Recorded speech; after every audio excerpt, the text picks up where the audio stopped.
ಶ್ರೀ ಸಾಯಿ ಸಚ್ಚರಿತೆ 4ನೇ ಅಧ್ಯಾಯ. ಯೋಗಿಗಳ ಜೀವಿತೋದ್ದೇಶ. ಶಿರಡಿ ಒಂದು ಪವಿತ್ರ ಕ್ಷೇತ್ರ. ಶ್ರೀ ಸಾಯಿಬಾಬಾರವರ ವ್ಯಕ್ತಿತ್ವ. ಗೌಳಿಬುವಾರವರ ನುಡಿ.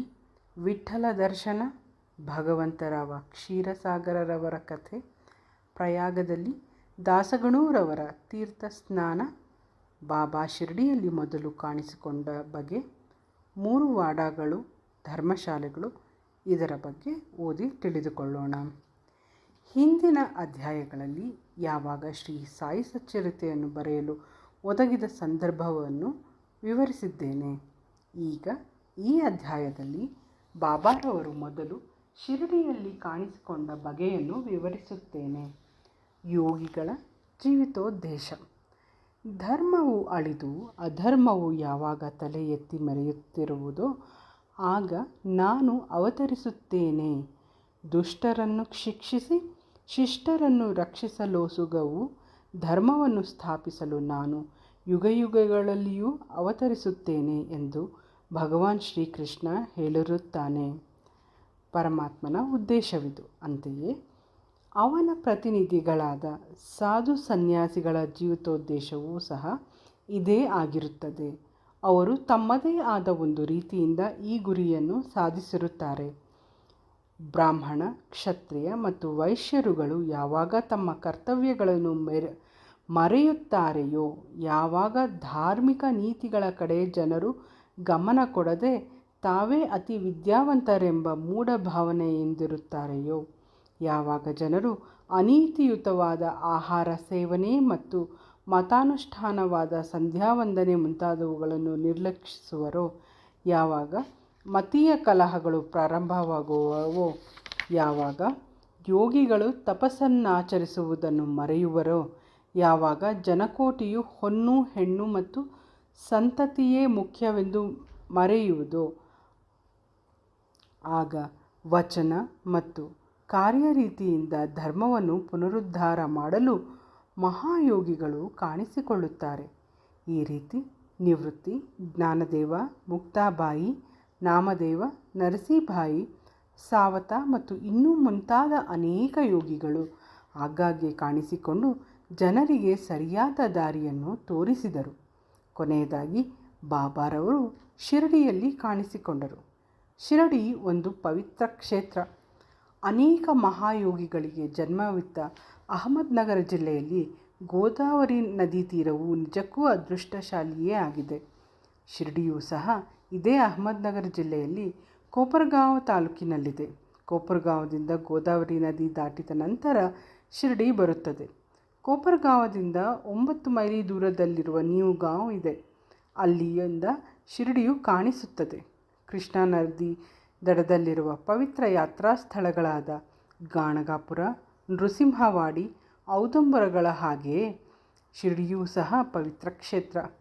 ಮಂಗಳವೇಡೆಯಲ್ಲಿ ಶ್ರೀ ದಾಮಾಜಿ, ಸಜ್ಜನಗಡದಲ್ಲಿ ಶ್ರೀ ಸಮರ್ಥ ರಾಮದಾಸ ಮತ್ತು ನರಸು ಬಾಚಿವಾಡಿಯಲ್ಲಿ ಶ್ರೀ ನರಸಿಂಹ ಸರಸ್ವತಿಗಳು ಪ್ರಸಿದ್ಧರಿದ್ದಂತೆ ಶಿರಡಿಯಲ್ಲಿ ಶ್ರೀ ಸಾಯಿಬಾಬಾರವರು ಪ್ರಸಿದ್ಧರಾಗಿದ್ದರು. ಶ್ರೀ ಸಾಯಿಬಾಬಾರವರ ವ್ಯಕ್ತಿತ್ವ. ಶ್ರೀ ಸಾಯಿಬಾಬಾರವರ ಸಂಪರ್ಕದಿಂದ ಶಿರಡಿ ಪ್ರಸಿದ್ಧಿಯನ್ನು ಪಡೆಯಿತು. ಈಗ ಶ್ರೀ ಸಾಯಿಬಾಬಾರವರು ಎಂತಹ ಮಹಾನುಭಾವ ವ್ಯಕ್ತಿ ಎಂಬುದನ್ನು ನೋಡೋಣ. ದಾಟಲು ಕಠಿಣವಾದ ಭವಸಾಗರವನ್ನು ಜಯಿಸಿದವರು. ಶಾಂತಿಯೇ ಆಭರಣವಾಗಿ ಸತ್ವಶೀಲರಾಗಿದ್ದರು. ವೈಷ್ಣವ ಭಕ್ತರ ತವರು ಮನೆಯಾಗಿದ್ದರು. ಕರ್ಣನೋಪಾದಿಯಲ್ಲಿ ದಾನಶೂರರಲ್ಲಿ ಅಗ್ರಗಣ್ಯರಾಗಿದ್ದರು. ಕ್ಷಣಿಕ ಮತ್ತು ಕ್ಷುಲ್ಲಕ ವಸ್ತುಗಳ ಕಡೆ ಗಮನ ಕೊಡದೆ ಯಾವಾಗಲೂ ಸ್ವಾನುಭವದಲ್ಲಿ ತಲ್ಲೀನರಾಗಿದ್ದರು. ಅವರಿಗೆ ಪ್ರಾಪಂಚಿಕ ಅಭಿಲಾಷೆ ಇರಲಿಲ್ಲ. ಅವರ ಅಂತರಂಗವು ಶುದ್ಧ ಕನ್ನಡಿಯಂತಿತ್ತು. ಅವರ ವಚನಗಳಲ್ಲಿ ಯಾವಾಗಲೂ ಸುಧೆಯು ಧಾರಾಕಾರವಾಗಿ ಹರಿಯುತ್ತಿತ್ತು. ಬಡವರಾಗಲಿ ಬಲ್ಲಿದರಾಗಲಿ ಅವರಲ್ಲಿ ಎಲ್ಲರೂ ಒಂದೇ. ಮಾನ ಅಪಮಾನಗಳ ಕಡೆಗೆ ಗಮನವಿರುತ್ತಿರಲಿಲ್ಲ. ಸರ್ವರಿಗೂ ಶ್ರೇಷ್ಠರಾಗಿದ್ದರು. ಸರ್ವರೊಡನೆಯೂ ಕಲೆತು ಅವರೊಡನೆ ಕೂಡಿ ಹಾಡುಗಳನ್ನು ಹಾಡುತ್ತಾ ಸಂತೋಷದಿಂದಿರುತ್ತಿದ್ದರು. ಅಲ್ಲಾನ ಹೆಸರನ್ನು ಯಾವಾಗಲೂ ಉಚ್ಚರಿಸುತ್ತಿದ್ದರು. ಅವರು ಸಮಾಧಿಯಿಂದ ಒಂದು ಅಂಗುಲವೂ ಕದಲುತ್ತಿರಲಿಲ್ಲ. ಪ್ರಪಂಚವೆಲ್ಲವೂ ನಿದ್ರೆಯಲ್ಲಿದ್ದಾಗ ಎಚ್ಚರವಾಗಿಯೂ ಮತ್ತು ಎಚ್ಚರವಾಗಿದ್ದಾಗ ಅವರು ನಿದ್ರೆ ಮಾಡುತ್ತಲೂ ಇದ್ದರು. ಅವರ ನಿಜವಾದ ವಾಸಸ್ಥಾನ, ನಡೆ, ನುಡಿ ಇವು ಇಂತಹವೇ ಎಂದು ನಿರ್ಧರಿಸಲಾಗುತ್ತಿರಲಿಲ್ಲ.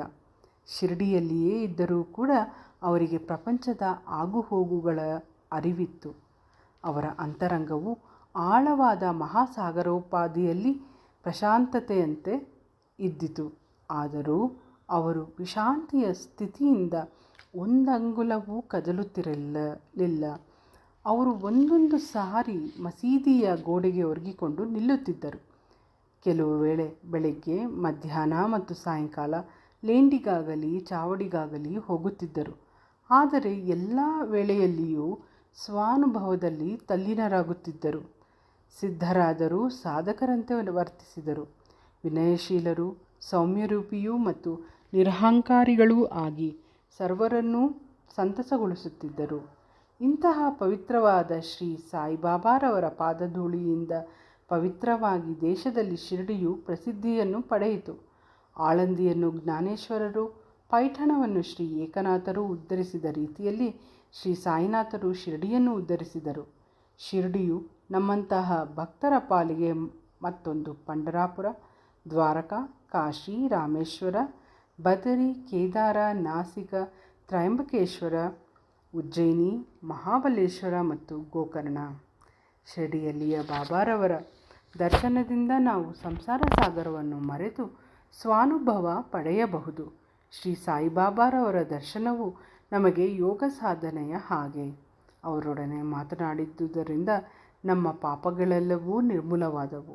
ಅವರ ಪಾದಗಳನ್ನು ತೊಳೆದರೆ ಪ್ರಯಾಗದ ತ್ರಿವೇಣಿ ಸಂಗಮದಲ್ಲಿ ಮಿಂದಂತೆಯೇ. ಅವರ ಪಾದಕಮಲಗಳನ್ನು ತೊಳೆದ ಪವಿತ್ರ ತೀರ್ಥ ಸೇವನೆಯಿಂದ ನಮ್ಮ ಆಸೆಗಳೆಲ್ಲವೂ ದೂರವಾಗುವವು. ಅವರ ಆಜ್ಞೆಯೇ ವೇದ. ಅವರ ಉಧಿ ಪ್ರಸಾದದಿಂದ ಎಲ್ಲವೂ ಶುದ್ಧಿಯಾಗುತ್ತದೆ. ನಮಗೆ ನಿರಂತರ ಶಾಂತಿ ದೊರಕಿಸುವ ಅವರೇ ನಮ್ಮ ಪಾಲಿಗೆ ಶ್ರೀರಾಮ, ಶ್ರೀಕೃಷ್ಣ. ಅವರೇ ನಮ್ಮ ಪರಬ್ರಹ್ಮ. ಅವರು ದ್ವಂದ್ವದ್ವಯಗಳಿಂದ ದೂರ ಆಗಿದ್ದರು. ಬಾಬಾ ಎಂದೂ ಹಿಗ್ಗುತ್ತಿರಲಿಲ್ಲ, ಕುಗ್ಗುತ್ತಿರಲಿಲ್ಲ. ಯಾವಾಗಲೂ ಸ್ವತಃ ತಮ್ಮಲ್ಲಿಯೇ ತಲ್ಲೀನರಾಗಿ ಜ್ಞಾನ ಮತ್ತು ಮೋಕ್ಷವನ್ನು ನೀಡುತ್ತಿದ್ದರು. ಶಿರಡಿ ಕೇಂದ್ರ ಸ್ಥಾನವಾದರೂ ಸಹ ಅವರ ಕೆಲಸಗಳು ಎಲ್ಲೆಡೆ ಹರಡಿದ್ದವು. ಸಾಯಿಬಾಬಾರವರ ಹೆಸರು ದೂರದೇಶಗಳಿಗೂ ವ್ಯಾಪಿಸಿ ಪ್ರಪಂಚದ ನಾನಾ ಕಡೆಗಳಿಂದ ಭಕ್ತರು ಬಂದು ದರ್ಶನ ಮಾಡಿಕೊಂಡು ಹಿಂತಿರುಗುತ್ತಿದ್ದರು. ಭಕ್ತರ ಮನವು ನಿಷ್ಕಲ್ಮಶವಾಗಿ ಅಥವಾ ಕಲ್ಮಶವಾಗಿ ಇದ್ದಲ್ಲಿ ಅವರ ದರ್ಶನ ಮಾತ್ರದಿಂದ ಎಲ್ಲವೂ ಸರಿ ಹೋಗುತ್ತಿತ್ತು.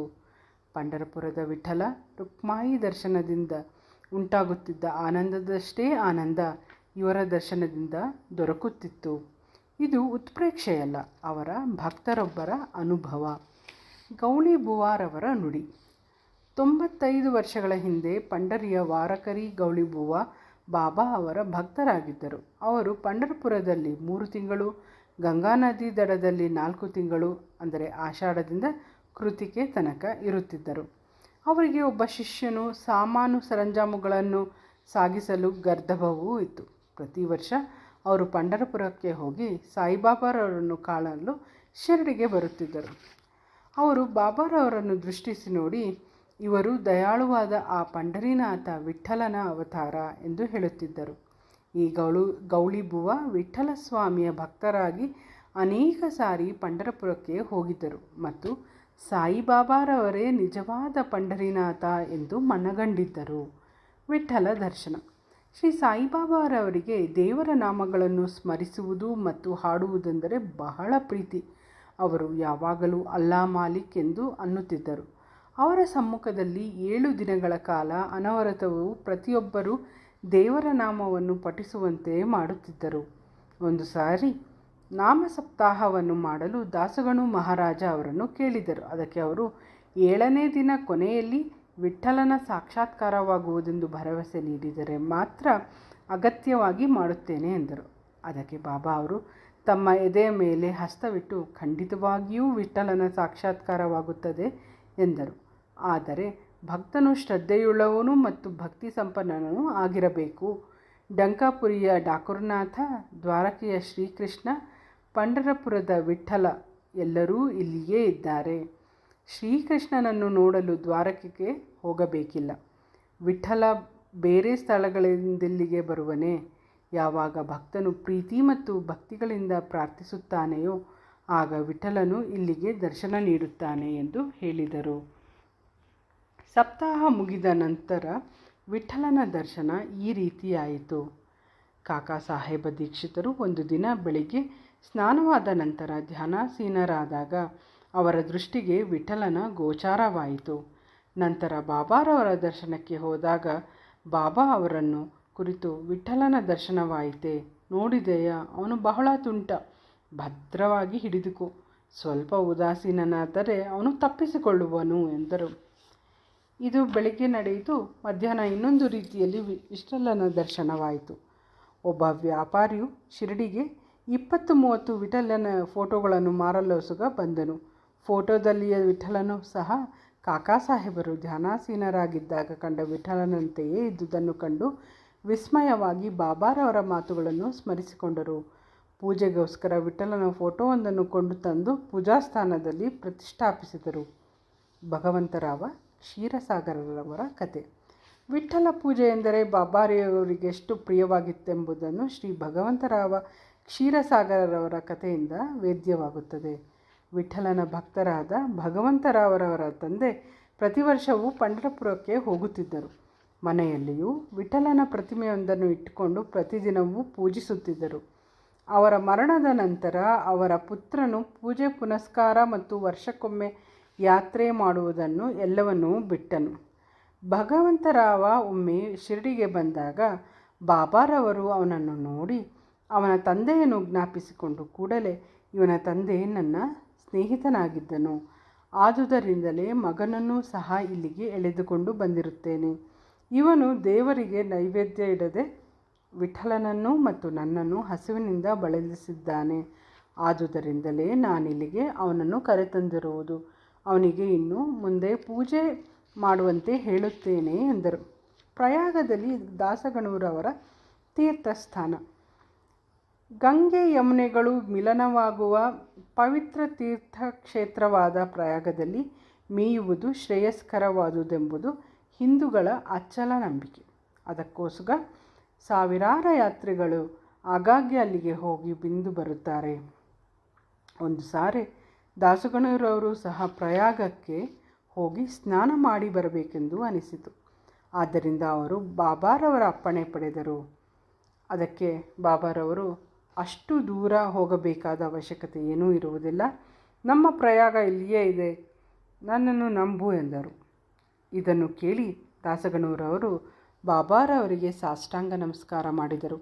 ಆಗ ಅವರಿಗೆ ಕಂಡಿದ್ದುದೇನು?